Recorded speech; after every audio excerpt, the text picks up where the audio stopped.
have the doubt hearing that pastime. But here we see that if Sri Chaitanya Mahaprabhu did it, then you're following in good footsteps. So it's got some authorization, at least, we can see from this.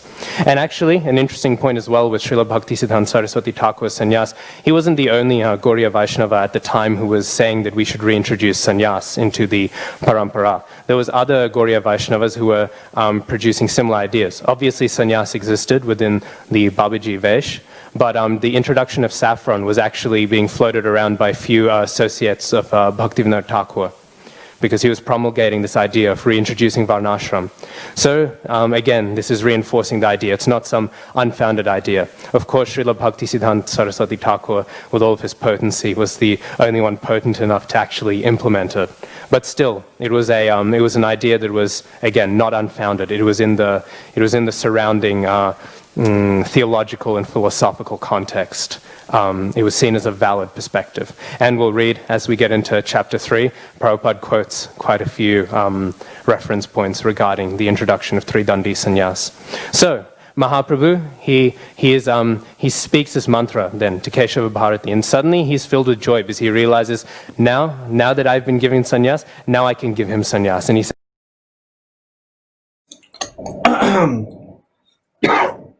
Hare Krishna. Namo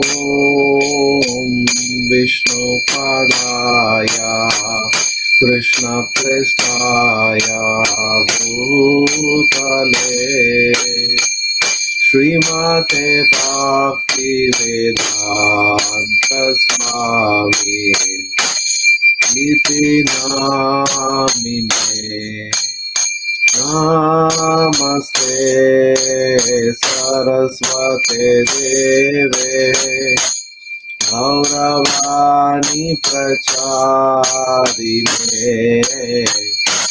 Nirvishesha Sunyavadi Vashatya Deshatarine Jaya Sri Krishna Chaitanya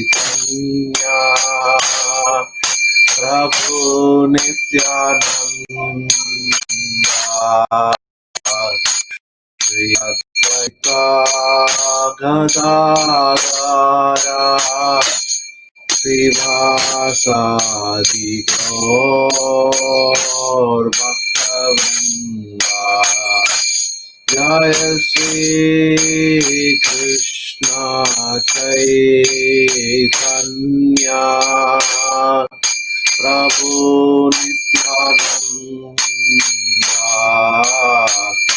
Sri Advaita Gadadara Srivasadi Gaur Bhakta-vrinda Hare Krishna, Hare Krishna, Krishna Krishna, Hare Hare, Hare Rama, Hare Rama, Rama Rama, Hare Hare.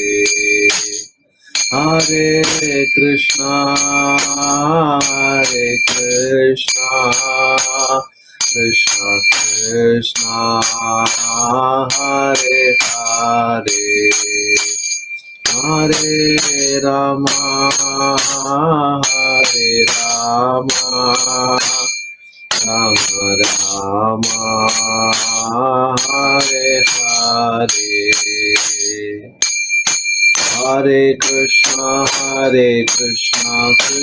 Krishna, Hare Hare, Hare Rama, Hare Rama, Rama Rama, Hare Hare. Hare Krishna, Krishna Krishna, Hare Hare, Hare Rama, Rama Rama, Hare Hare, Hare Krishna, Krishna Krishna, Hare Hare, Hare Rama, Rama Rama, Hare Hare, Hare Krishna, Krishna Krishna, Hare Hare, Hare Rama, Hare Rama, Rama Rama, Hare Hare, Hare Krishna, Krishna Krishna, Hare Hare, Hare Rama, Rama Rama, Hare Hare, Hare Krishna, Krishna Krishna, Hare Hare, Hare Rama, Rama Rama, Hare Hare. Jaya Radha Gopinatha, Radha Gopinatha Sri Radhe. Jaya Jagannatha, Jaya Jagannatha, Jaya Baladeva, Jaya Subhadra Mai. Jaya Krishna Balaram, Jaya Krishna Balaram, Krishna Balaram, Jaya Vrindavanadam, Jaya Gauranitai, Jaya Gauranitai, Gauranitai, Jaya Gauranitai. Jaya Jaya Prabhupada, Prabhupada, Prabhupada, Jaya Jaya Prabhupada, Jaya Jaya Gurudev, Gurudev, Gurudev, Jaya Jaya Gurudev, Nitai Gaur Hari Bol. Hari Bol, Hari Bol, Nitai Gaura Hari Bol. Shri Shri Radha Gopinath Bhagavan ki jai. Shri Jagannath Baladev Subhadra Maiya Sudarshan Chakra ki jai. Shri Snanayatra Mahotsav ki jai. Shri Gaura Nitai ki jai. Shri Prabhupada ki jai. Shri Gurudev ki jai. Gaura Premanande Hari Hari Bol. So, Hare Krishna, we are continuing our Bhagavatam class. Om Namo Bhagavate Vasudevaya. Om Namo Bhagavate Vasudevaya. Om Namo Bhagavate Vasudevaya. Narayanam Namaskrityam Naranchaiva Narothamam Devim Saraswatim Vyasam Tado Jayam Udirayet. Nashtaprayeshu abhadreshu nityam bhagavata sevaya bhagavati uttama sloker bhaktir bhavati naishtiki mukam karoti vachalam bhangum langahayate girim yat kripa tamaham vande Shri Gurum Dinadarinam Paramananda Madhavam Shri Chaitanya Ishwaram Hari Om Tat Sat. So we are continuing the Bhagavatam study class. As usual, we'll start with questions. There are a couple of questions that has come from Krishna Dharma Prabhu. So we will hear the question and the answer, and then we'll continue our journey in the 10th chapter. So the first question was related to Arjuna and Abhimanyu. We see that how Arjuna was completely heartbroken when Abhimanyu was killed in Mahabharata. So the question is why is that attachment, strong attachment there to his son? It was a material relationship. So in a sense, it is not a material relationship because both father and son are in the service of the Lord. So from a very spiritual perspective, if we see, it is not a material relationship at all. A devotee family where the father, son, everybody is a devotee. There is a strong sense of loss, real loss, because anytime a devotee leaves us, it's the Shastra describes it as a bittersweet moment. It's bitter because we will not have their association anymore. Sweet because they have gone back home, back to Godhead. So in that sense, there is the devotees, particularly when the spiritual master leaves, it's a very painful moment for any living entity because the guiding principle is lost in the life. So, when devotees pass away, it's a very difficult moment. But in addition, also, there's also another perspective that we need to understand is that is just because somebody is a devotee doesn't mean he will not feel the affection for the for his son or daughter, because it's very natural that whoever has a body to have attraction or a kind of affection to bodily relations, right? So there is we shouldn't artificially renounce it, right? And Arjuna felt that affection for his son, and that's why he was heartbroken. But then it didn't turn into attachment for him. Why? Because he had a higher attachment in the form of Krishna. So generally, if the son is dead, what is the use of living? What is the use of fighting and getting all this kingdom? Because at that time he didn't know about Parikshit Maharaj and all the details, right? So he could have said, "What is the point of living? What is the point of war?" And I could have given up, but he didn't give up. Why? Because he had a high attachment. His attachment to Krishna and his attachment to devotional service was higher. So the devotees, generally speaking, they still have some attachments left, but sort attachment. Sorry, affection is left. There is no attachment. Still, affection is left for the family members. We try to help. That's why we see even Prahlad Maharaj, when Narsinghadev asked, "What boon you want?" Prahlad Maharaj said, "Can you please deliver my father?" That's not what do you call attachment. Rather, it is affection, which is natural to anyone who is having this body, right? So what Arjuna was having towards Abhimanyu was affection, and we cannot artificially also say that I don't have any attraction, right? Son, daughter, these relationships, brother, sister, these are all natural relationship, and there needs to be an affection, because otherwise our heart will become only people who are stone hearted will not have affection. We are supposed to have compassion for every living entity as we become a pure devotee. Then why not to our own family members who are related to this body? So that affection will still be there. There will be a loss when somebody leaves, and there will be naturally a sad state of mind. These are all natural emotions to a body, right? We cannot completely override it. But then a person who has become a pure devotee, because his attachment to Krishna is much stronger, his relationship is established on the spiritual platform, the material attractions doesn't overwhelm him or stop him from doing devotional service. So that is our understanding. So that is the first answer to the first question. So the next question that was asked is, we have three deities, Brahma, Vishnu, and Shiva. Each one, Brahma is for the mode of mode of passion. Shiva is mode of ignorance, and Vishnu is mode of goodness. So the question is, which Vishnu is this? Mahavishnu, Garbhodakashayi Vishnu, Kshirodakashayi Vishnu. Generally, when we talk about Vishnu, we talk about Kshirodakashayi Vishnu in this material world, right?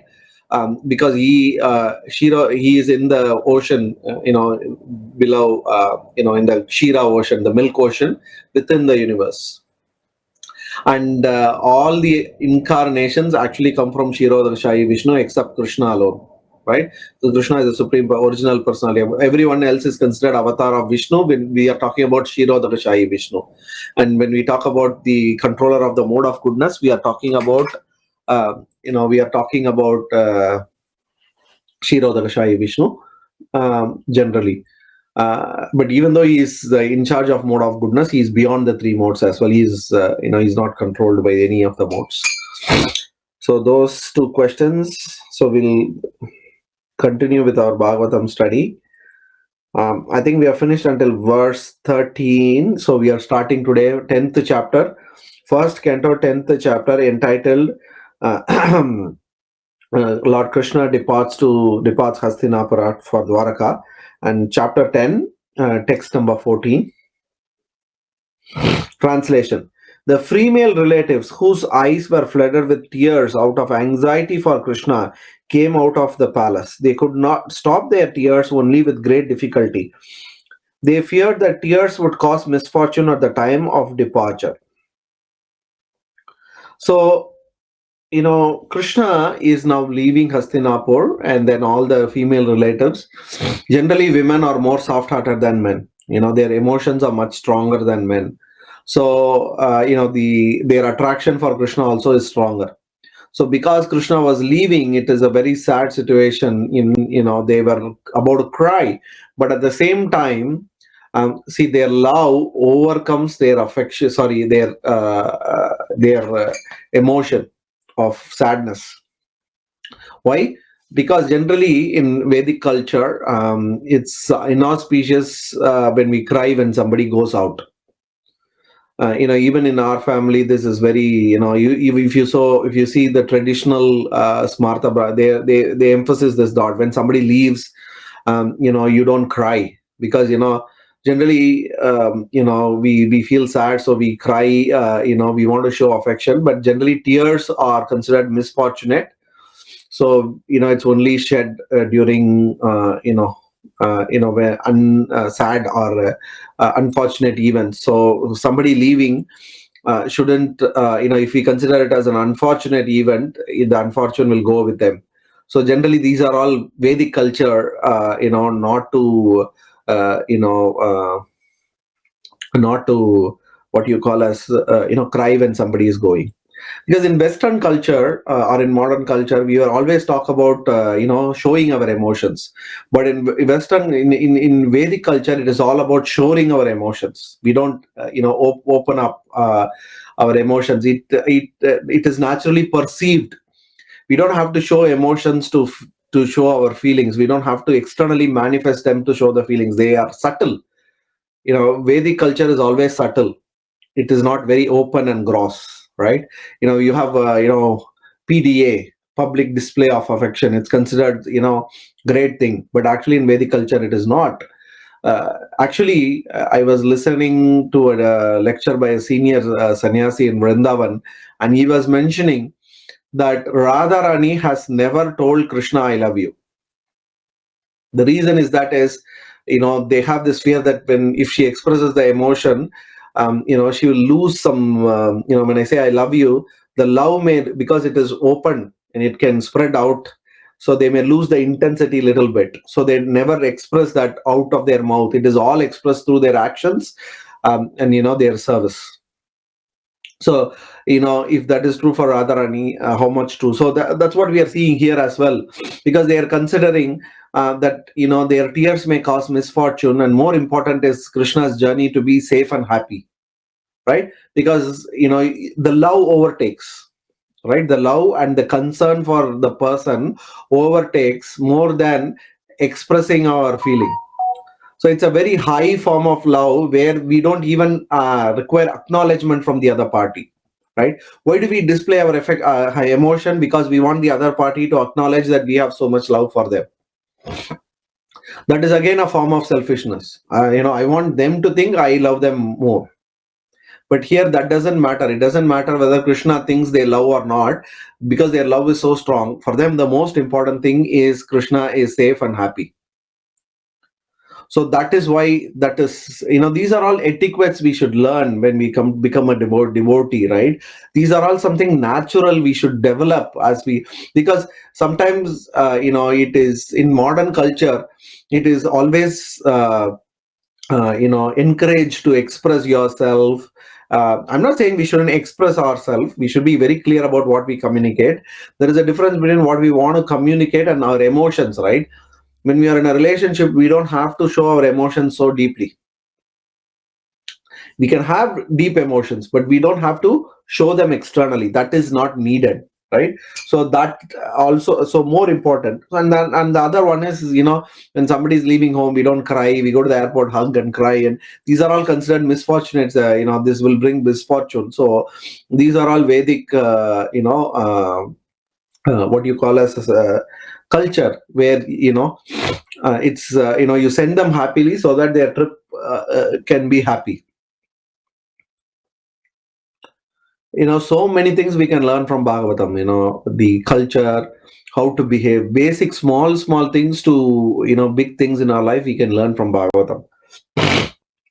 Text 15.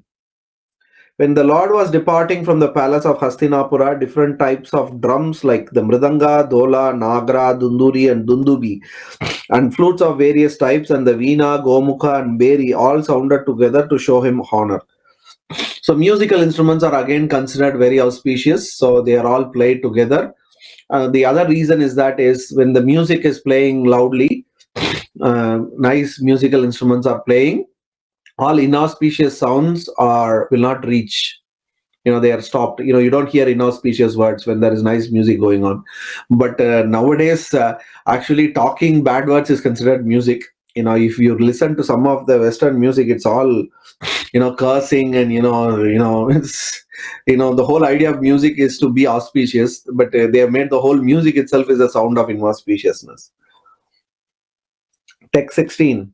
There's no purport there, so we are going to the next one. Text 16.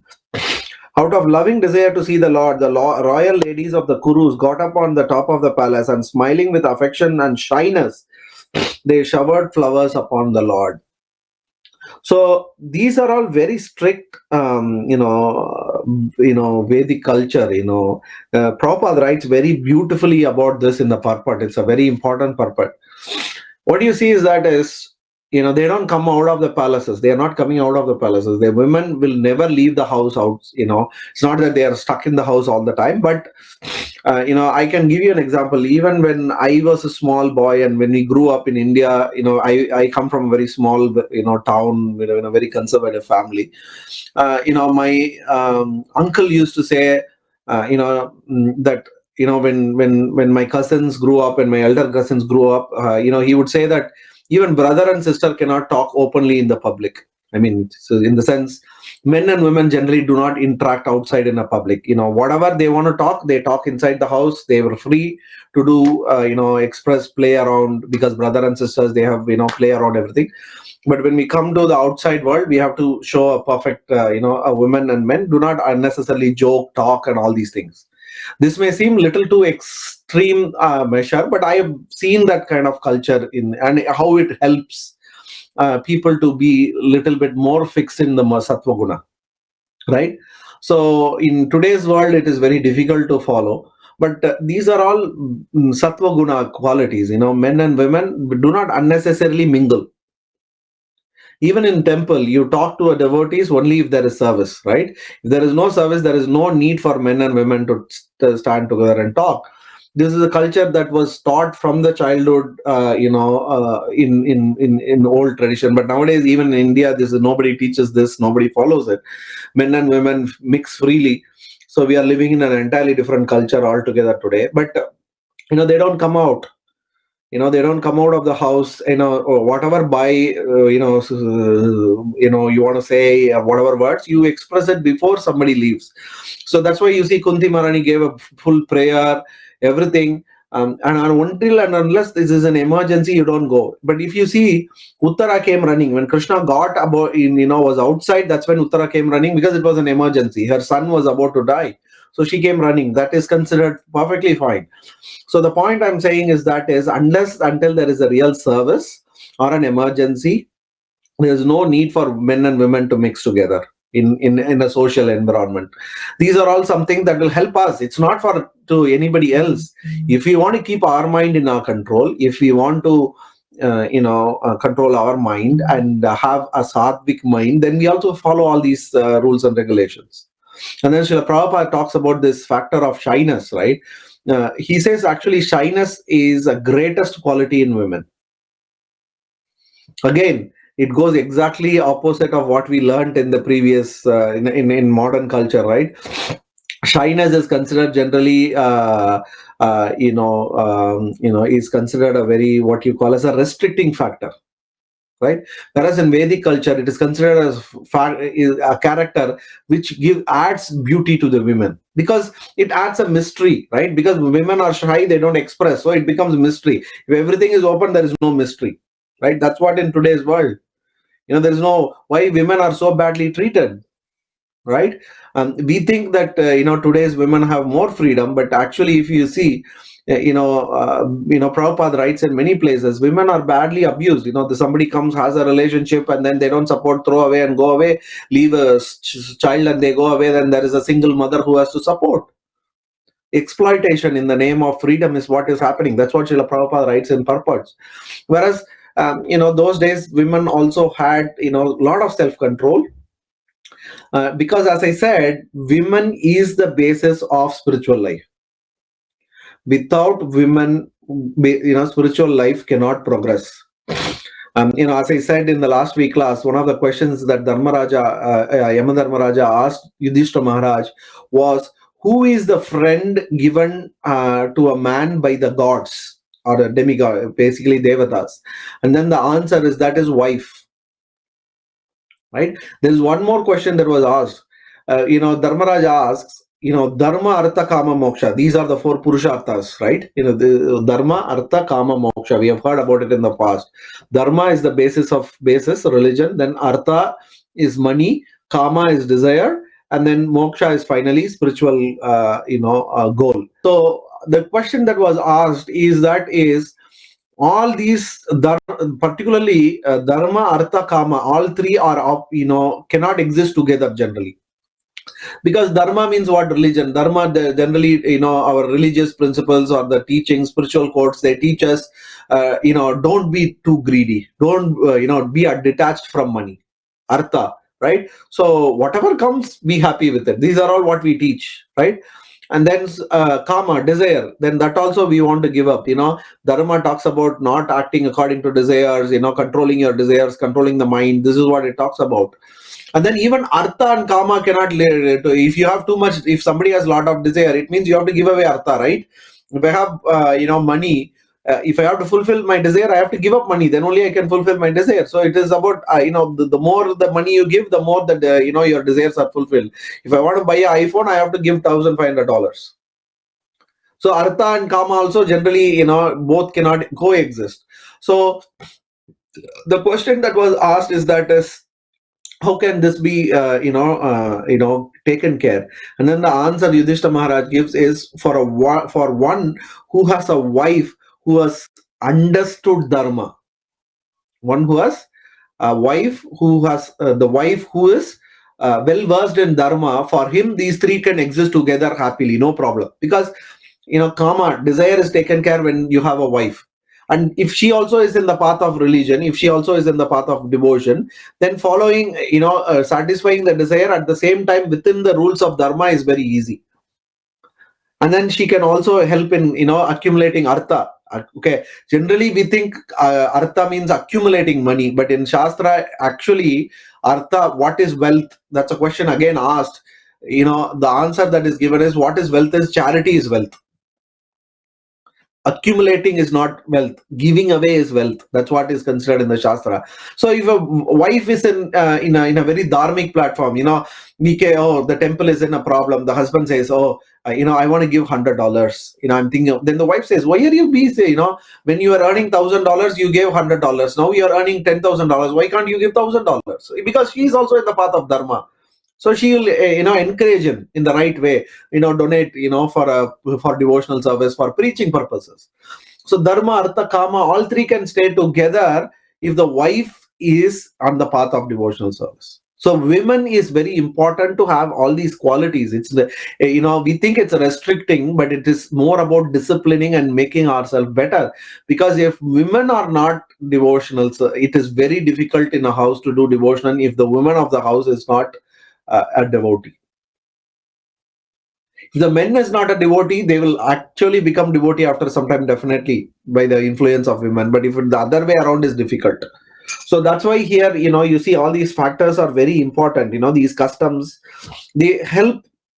Srila Prabhupada writes, about this in a wonderful in the purport.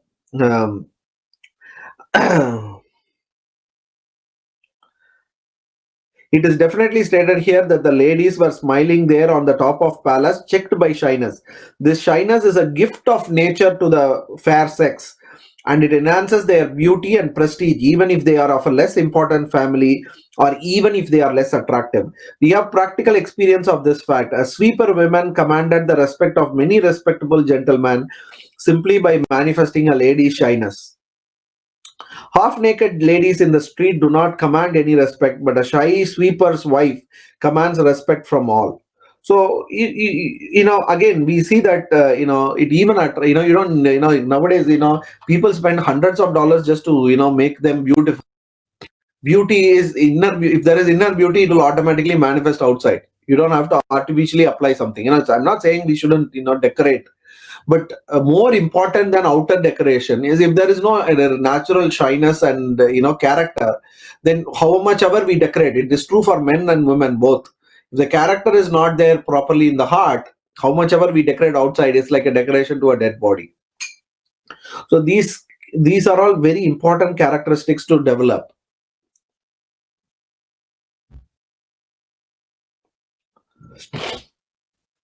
Text 17.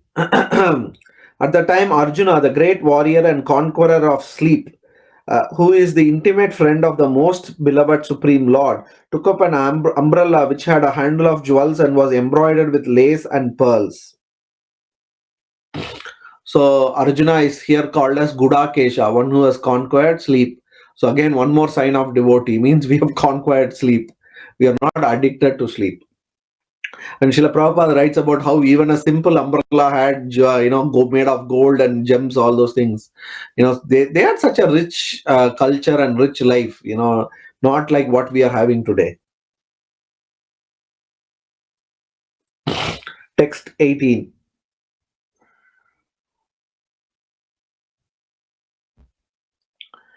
Uddhava and Satyaki began to fan the Lord with decorated fans, and the Lord, as the master of Madhu, seated on scattered flowers, commanded them along the road. So Satyaki and Uddhava had come from Dwaraka to take Krishna back, and Satyaki was already there. As I said, there were only two people who took part from the Yadu's dynasty in the war.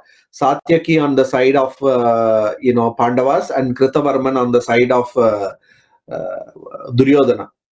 Right later, when Yadu Kula was to be destroyed, it happened because of the fight between these two guys started later, and that's how the whole fight between each other happened, and Yadu dynasty was destroyed. We'll read about it in Bhagavatam.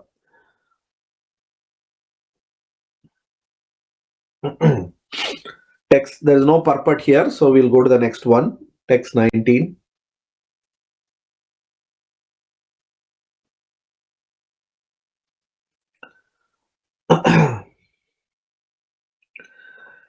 It was being heard here and there that the benedictions being paid to Krishna were neither befitting nor unbefitting, because they were all for the Absolute, who was now playing the part of a human being. So, is based, prayers were offered to him. Again, this is all Vedic culture. You see that, even if you see Mayapur TV, you'll see that before an Abhisheka or before a Brahmana boys will stand, they will throw grains from their hand and they will chant mantras, purify and to purify and the whole atmosphere, and also prayers to the Lord.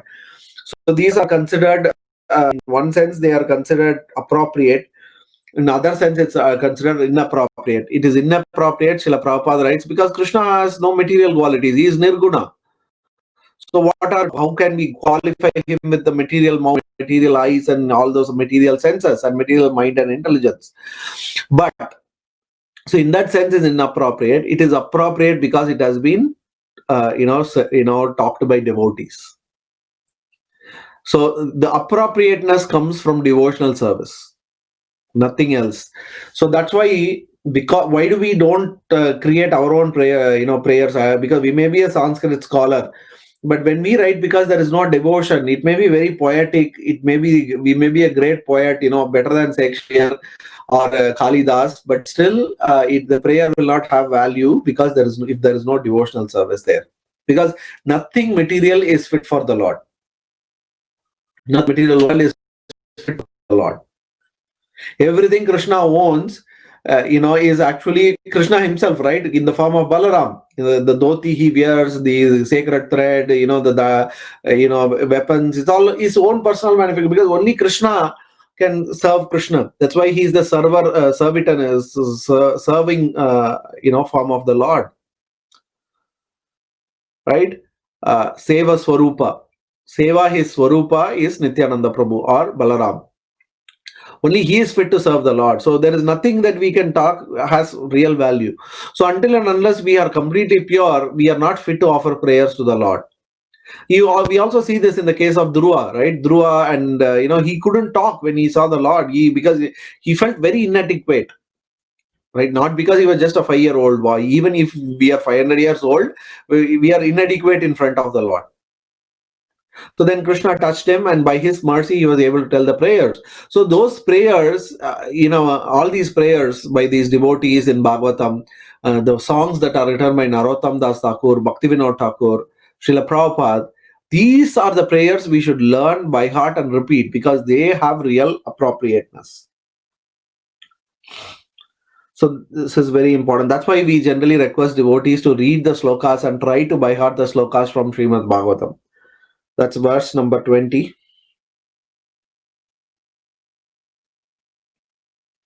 And Srila Prabhupada also writes that even though they were talked by, the women who are standing on the top of this thing, generally in Vedic culture, women are not considered, very intelligent. But here we see that their prayers are more appropriate than the prayers of, given by the Brahmanas. Text 21. They said, "Here he is, the original personality of Godhead, as we definitely remember him. He alone existed before the manifested creation of the modes of nature, and in him only, because he is the Supreme Lord, all living beings merge as if sleeping at night, their energy suspended." So these are all talked by the women of Hastinapur, right? So not by Brahmanas, not by a sannyasi, not by a, visiting sannyasi giving a class. Right, these were talked by women who are generally considered simple in Vedic culture. So even the simplest part of the Vedic culture had such high knowledge.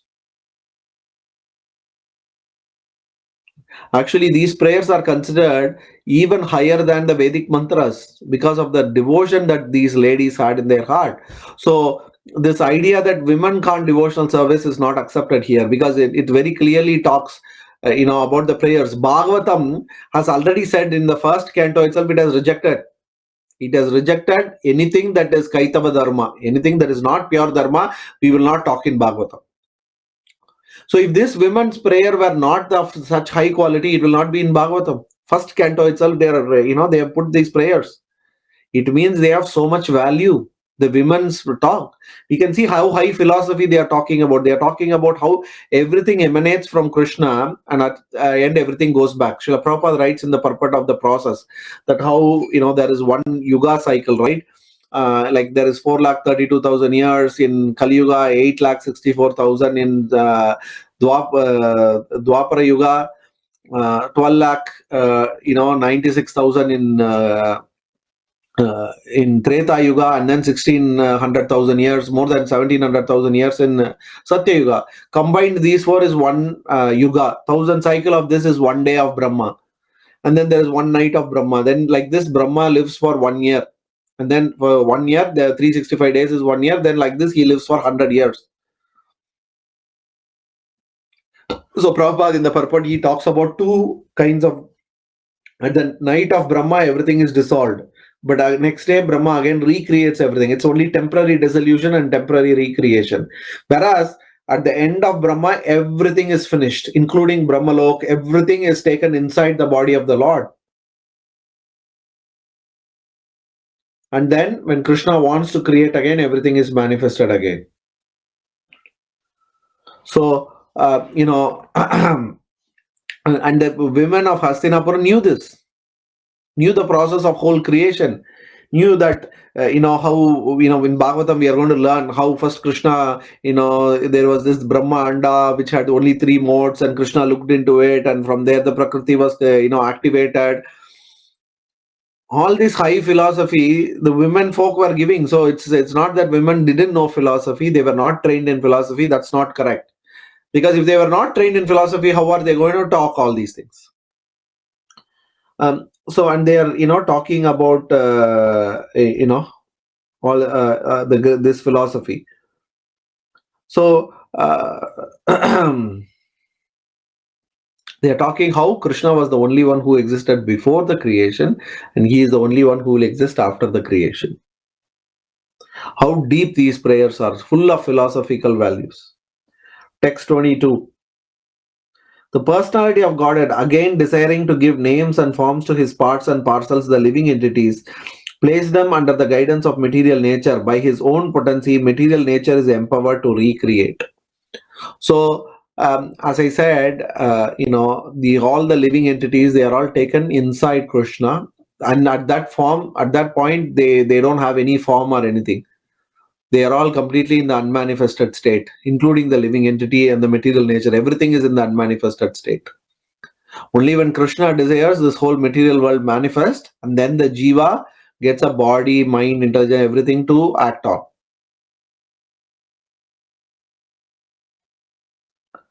So Prabhupada writes about Nitya Baddha and Nitya Siddha. Nitya Siddha is one who is eternally liberated. And Nitya Baddha is one who is stuck in this cycle that he can't get out on his own. Nitya means, he is stuck eternally here. We are stuck so badly in this material world and we need the mercy of the Lord to get out. Right? So here the question is answered. Why Krishna create? Somebody asked the question. When I was giving a Bhakti Vriksha class, somebody asked, why did Krishna create a material world? If he has not created a material world, then I don't have to come here and suffer, right? So if there is, the whole material world is created because the jiva didn't want to serve the Lord. We decided that we don't want to serve Krishna and we want to enjoy on our own. Right? Krishna is so merciful that he is facilitating. To facilitate this desire, Krishna has created the material world, because this desire cannot be executed in the spiritual world. Why? Because this desire itself is not natural to jiva. To serve, it's like, Prabhupada gives the example of finger trying to serve itself without serving the mouth. If it doesn't put the food in the mouth, it only will get weak. Similarly, this is not natural for the jiva, but still, Krishna being so merciful, he created a material world and he put the jiva there where he can try to be the Lord or the master of his own self. That's what we are trying to do, right? That's why, freedom, I want to do what I want to do. It doesn't matter. I will loot and burn and I will kill people.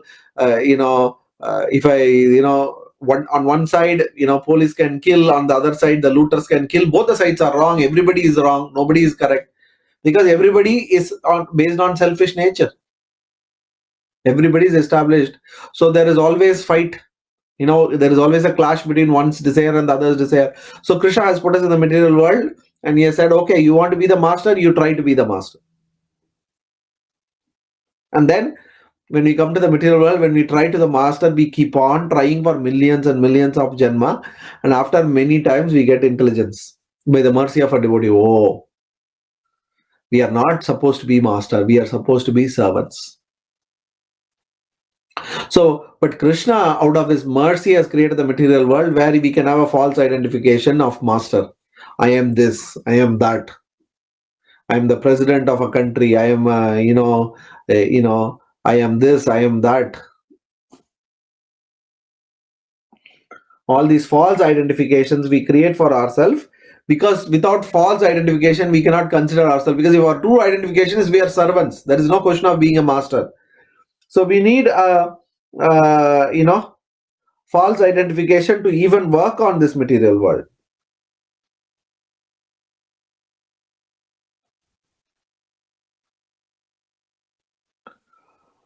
And Srila Prabhupada writes in the purports, after we have false identification, then not only we have false identification, we also want to push that false identification across others. We create, this is we are all Australians. We should have, patriotism. I'm not saying we shouldn't have patriotism, but, identifying oneself with a, place of birth. Oh, we America, we are great. So then, you're all Democrats. We are all Republicans. You are all, liberal. We are all conservative. So everybody creates an identity and one fights another. But is at the end of the day has no value because everything is selfish. Everything is created based on a false identification, and the root cause of all these things is basically selfishness. There is no true, because that's why there is so much problem in the material world. In a very advanced country, why it is burning for 10 days, 11 days, last 11 days, because there is everybody is selfish in what they want. Prabhupada writes it's just a bigger circle of selfishness. Not only me, then my family, after my family, my community, or people who has the same skin color. Already this skin is a big disease, and over that we also have identify ourselves. Oh, I have a fair color, so I am superior. I have a dark color, so I have the right to fight. So both are wrong. Everybody is fighting based on selfishness. So all these isms, they are all just more strongly, they're just binding us in the material world. So we should get out of these. Already, as I said, the body has its own affection on its own. Already we have some affection to our father, mother, son, daughter, wife, and all those things. In addition, we go and create more attachments in the name of isms. So it is just, Prabhupada writes, they are just clutches of Maya, which is going to keep us back and back in this material world again. So we should be conscious of this and not allow it to overcome our sense, overcome our intelligence, but rather identify ourselves with our true identity, which is servant of the Lord. So the ladies are continuing the prayers. Here is the same Supreme Personality of Godhead, whose transcendental form is experienced by the great devotees who are completely cleansed of material consciousness by dint of rigid devotional service and full control of life and the senses. And that is the only way to purify existence. So they don't only talk about the problems, they are talking about the solution as well, the final topmost solution. The solution that even the great learned Brahmanas cannot understand in the Vedic literature. These women who are the women of Hastinapur, they were able to, give this highest path, which is devotional service. And they don't just say devotional service. It's very important because it is also attached with rigid vows and penances or rigid sense control. This is very important for a devotee. Just because I'm a devotee doesn't mean I'll do whatever I want to do. Just because I chant 16 rounds doesn't mean I can watch TV for the next 20 hours in a day. Just because I put tilaka and all these things, it doesn't mean that I don't follow. I allow my senses to do whatever it wants. I go and stand, and do all nonsense. Devotee includes sense control. Devotee without sense control is a sahajiya. That is not real devotion. It is not okay to not, do all those things. What is forever four regulative principles? We should follow it strictly. Eating outside is sinful. Eating non-prasadam is sinful. Okay, we may not be to that standard, but we should at least acknowledge that standard. That's the first step. Okay, that is the level I have to come. That strong desire should be in the heart. Some or other, I need to come to that level. If we think it is okay to do what we are doing, then we will never go up. Oh, it's okay. Okay, the box says just only traces of egg. It is processed in the family. Oh, it is only processed in the same plant where there is egg. No, it cannot be okay. If it has traces of egg, it has traces of egg. We have to avoid it. Why? We can't live without that product. There are so many products without traces of egg. Or we can cook it for ourselves, offer it to the Lord, and eat.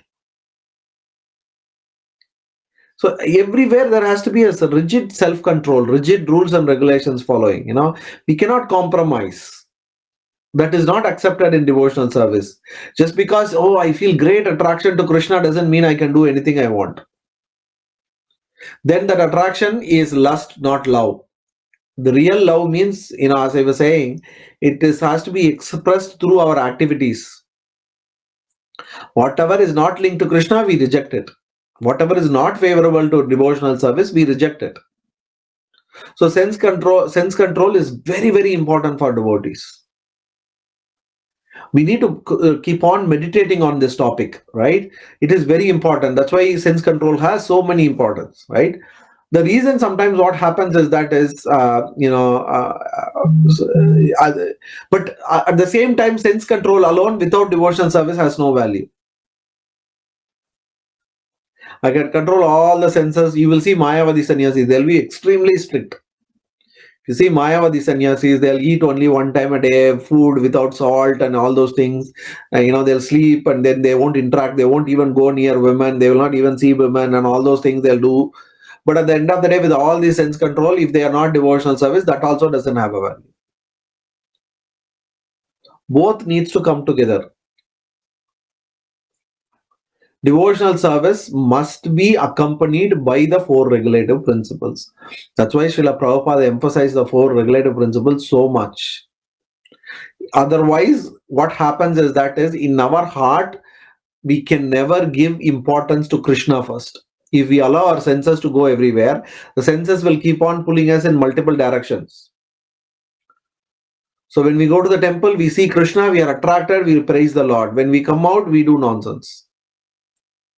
There is no sense control. If there is no sense control, where is it? So then that devotion is, it is clouded. It is closed. If the devotion has to shine brilliantly, then the cloud has to go away. The sense control is the cloud and we need to get rid of it. So whatever rules and regulations are there, they are very important for devotees. Particularly for devotees in sadhana, until and unless we have achieved a pure level, even they follow the rules and regulations very strictly just to set an example.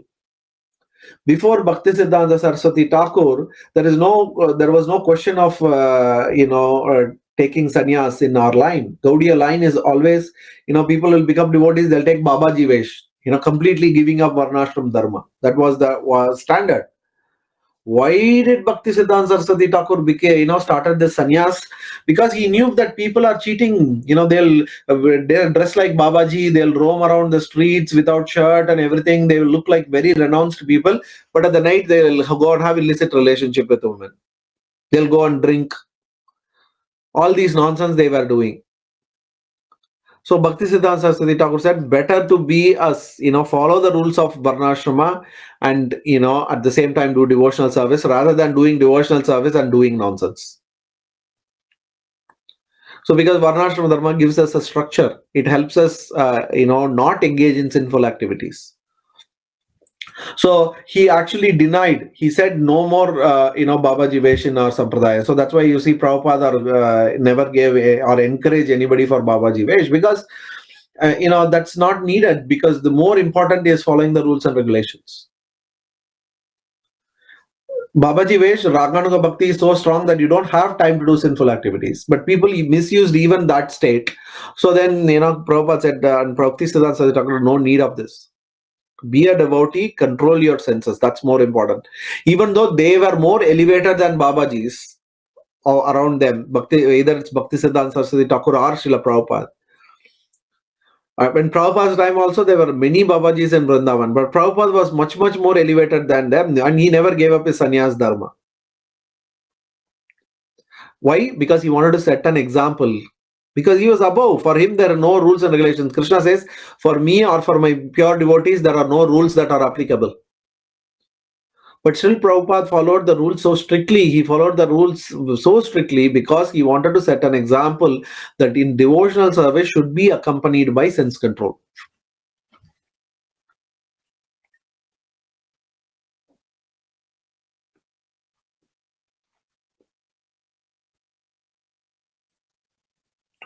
Text 24. Oh dear friends, here is that very personality of Godhead whose attractive and confidential pastimes are described in the confidential part of Vedic literature by his great devotees. It is he only who creates, maintains and annihilates the material world and yet remains unaffected.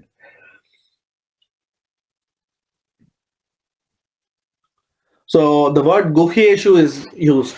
You see the word Guhya being used in 9th chapter of Bhagavatam as Param Guhyam, the topmost secret, confidential knowledge.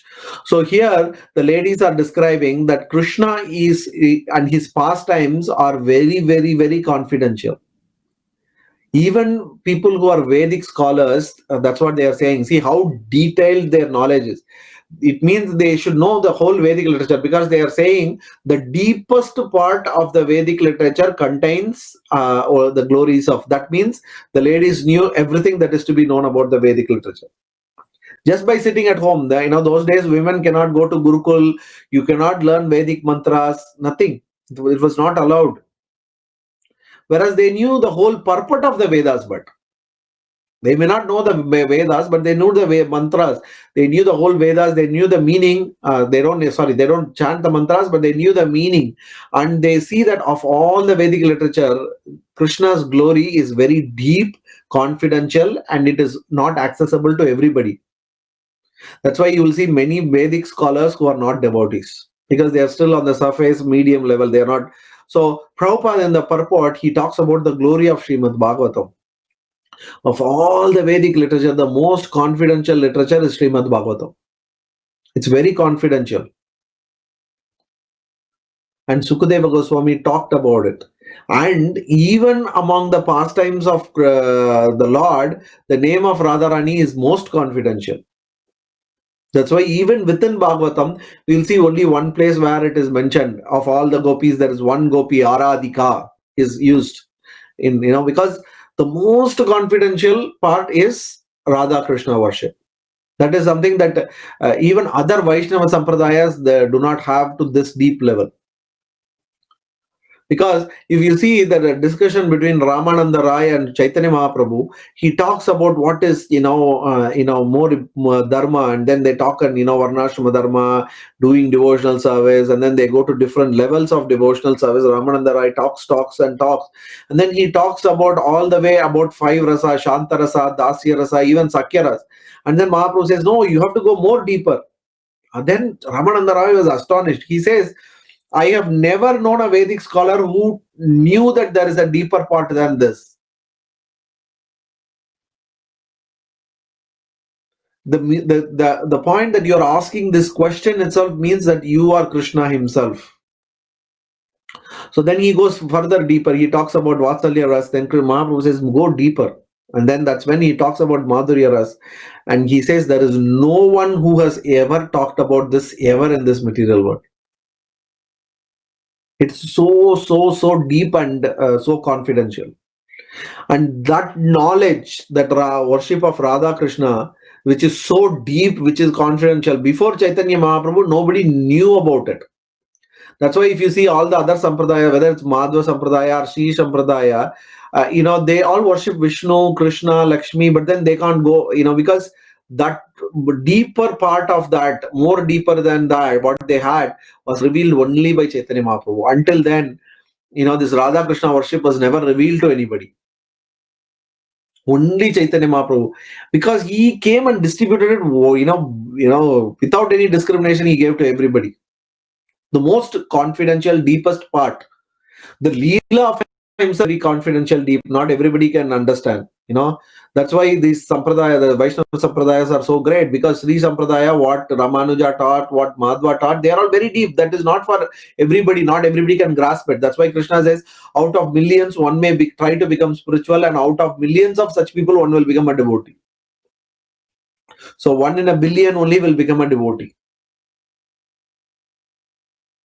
So if to even become a devotee, if it is so difficult, then this part is so difficult. But whereas Mahaprabhu is giving it to us freely, and what we do, we take it for granted.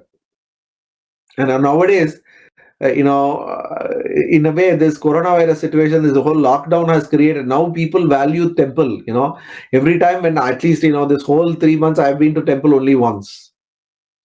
And when I went in front of the Lord, I was only thinking of Krishna. I have only 2 seconds, and within that time period, I should pray and get the mercy of the Lord. But otherwise, we stand in the temple and we do everything else. The center point is sometimes we miss.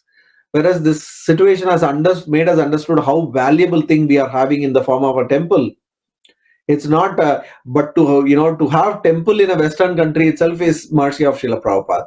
To have a temple in which the most confidential form of the Lord, Radha Gopinath, Jagannath Baladev Subhadra, and Gaura Nitai, it's very rare. Today is Snana Yatra. We are all going to see the Abhishekam of the Lord. It's not a joke to see the Abhishekam of the Lord. It's a, Skanda Purana, Hari Bhakti Vilas. It talks about if you see Jagannath, Baldev, Subhadra once in our life in the Rath or during in the Snana Vedi, then we'll never take birth again. Such a confidential knowledge Mahaprabhu has given freely to us. So we should value it, we should understand it. Okay, because Bhagavatam, when we read Bhagavatam also, we need to understand this. Bhagavatam is the deepest, most confidential part of the Vedas because it is talking about Krishna's pastimes. Because here they have confirmed that they have confirmed that only the deepest part of Vedas, the topmost part of Vedas, talk about the pastimes of Krishna. And because Krishna's pastimes are talked in Bhagavatam, then Bhagavatam is the deepest confidential part. So when we read that, we should give that much effort. Like let's say we are in a poor position, and then we get a treasure map, which is going to show us $100 billion worth of gold. How much value, how much importance we will give it to it, so much or million times, trillion times more importance we should give to Srimad Bhagavatam when we are studying or hearing. Because it's such a wonderful literature that gives us the glories and the pastimes of Krishna.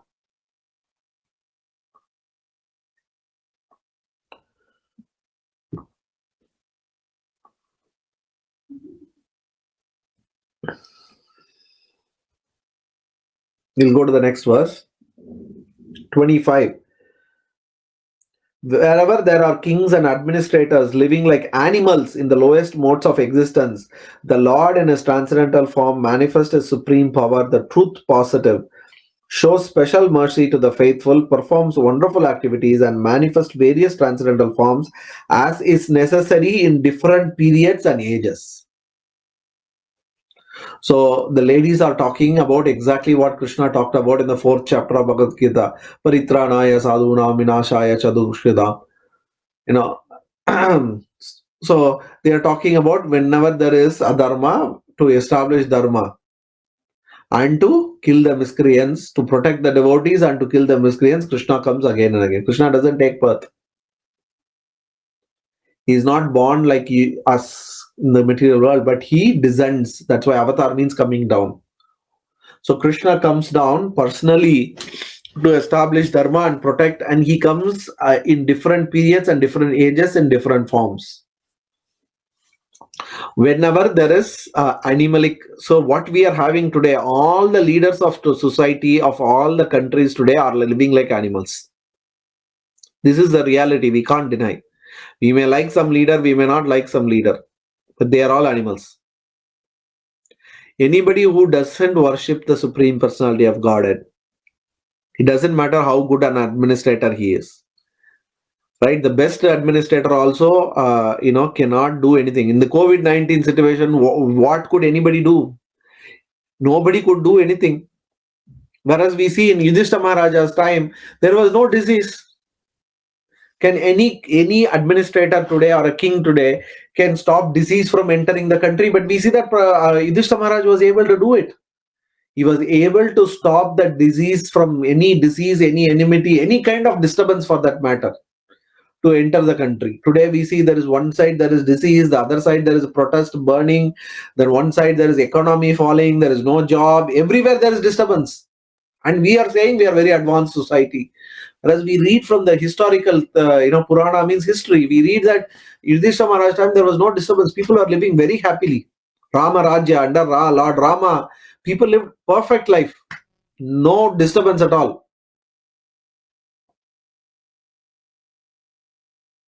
So in order to establish dharma, Krishna comes again, and topmost dharma is devotional service, right? So to make a devotee, Krishna appears again and again. So then we can ask, Prabhu, if this verse is true, what is happening? Kali Yuga, everybody is living like an animal. Where is Krishna's avatar? Krishna has already avatared, came as Chaitanya Mahaprabhu, and he has actually given us an eternal avatar, Krishna's name. So for Kali Yuga, Krishna's avatar is in the form of his name. So anywhere devotees chant. So that's why it is very important to preach and make more devotees. As more people chant, then the whole world situation will change. Because when we chant, Krishna is personally there. And whenever Krishna is personally there, he does two things. He establishes dharma and he destroys adharma. He protects the devotees and kills the miscreants. And in Kali Yuga, miscreant or demon is there in everybody's heart. Like in Satya Yuga, you see, the demons have to come from different planet. Patalo, Hiranyakashipu, Hiranyaksha, they have to come from different planet. They were in the lower planets. From there, they attacked and they conquered Bhuma Devi and all the other places. Treta Yuga, they became close. They came in the same planet only. Rama was in Bharat and Ravana was in Sri Lanka. Only same planet, different countries. Dwapar Yuga, they became more close. Same family, Kauravas and Pandavas. They became, and in Kali Yuga, they have come more closer. The demons are sitting in everybody's heart. So the only way is we need to take this particular avatar of Krishna in the form of name. When we chant Hare Krishna, Krishna Krishna, Hare Hare, Hare Rama, Rama Rama, Hare Hare, we are killing the demons. And when somebody else hears, their demon also demoniac mentality and the demon inside them is killed. That's the best way to purify this whole world and protect the people. If we want peace, we need to preach. We need to preach this Maha Mantra. We need to give this personal avatar of Krishna to everybody in their life. Then because the demon and the good both are sitting inside the heart. If dharma has to be established and adharma has to be killed, then it has to happen in every single living entity, and that is possible when every one of them, Krishna takes avatar in everybody's heart. And for Krishna to take avatar in everybody's heart, everybody has to chant and hear the name of Krishna. So it is our responsibility, or the only way we can help anybody to be peaceful or in a perfect situation is by helping them chant this Maha Mantra. That is the prime duty of all the devotees in Kali Yuga. So with that, we'll finish the class. There are only 5 more verses, so we will see it next week's class, because today we have to go out for making some, preparations for Snana Yatra. Today there is a very important festival, most important festival for Jagannath. Today is his birthday, so he's going to have a Snana Yatra. He's going to have an Abhishek in the evening. So please join in the evening. We have a class followed by Abhishek. As I said, anybody who has the darshan of Krishna or Jagannath in Snana Vedi, where the Abhishek happens, that we don't take birth again. So we can all hear to pastimes of Jagannath in the evening. In addition, we'll also have Abhishekam. Generally, we can have it in the temple, but this time, Krishna has a different plan. We can all see it online. So we are going to see the Abhishek. So I request all the devotees at home, if you are there, because after this, for until Rath Yatra day, which is 23rd, we'll not have darshan of Jagannath, Baldev, Subhadra. They are going to fall sick. So Krishna also does the pastime of falling sick. So for the next 2.5 weeks, we'll not have Jagannath, Baldev, Subhadra's darshan. So today we should all use it to the maximum. Try to see the darshan whole day, and in the evening, if we attend at least through online, I request all the devotees to attend the class, and followed by that Abhishek. And then at home, each one of us can prepare something and offer it to Jagannath, Baldev, Subhadra today, because from tomorrow, because they are going to be sick, they are going to eat only very strict diet. They'll eat only khichdi and medicine. So we need to, today we should give them good feast, and then we can have one more big feast on Rath Yatra day. So we can all do that at home. So with that note, I will finish the class. If you have any doubt, as usual, please, you can send a message and I will read it, and we will discuss it in the class. My number is 0414018739. So with that, we'll finish the class. Grindara Srimad Bhagavatam ki jai, Srila Prabhupada ki jai, Srila Gurudev ki jai, Gaura Premanande, Hari Hari Bo.